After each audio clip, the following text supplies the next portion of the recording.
Hi, my name is David. Today we're going to do a freeCodeCamp tutorial in form with the paragraph element. We're going to learn about the P tag.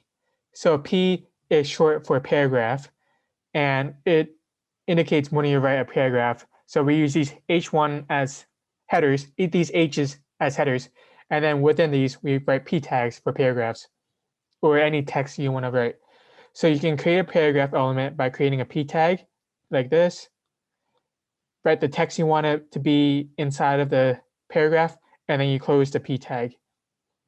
So in this exercise, we want to create a P element below your H2 element and give it the text hello paragraph.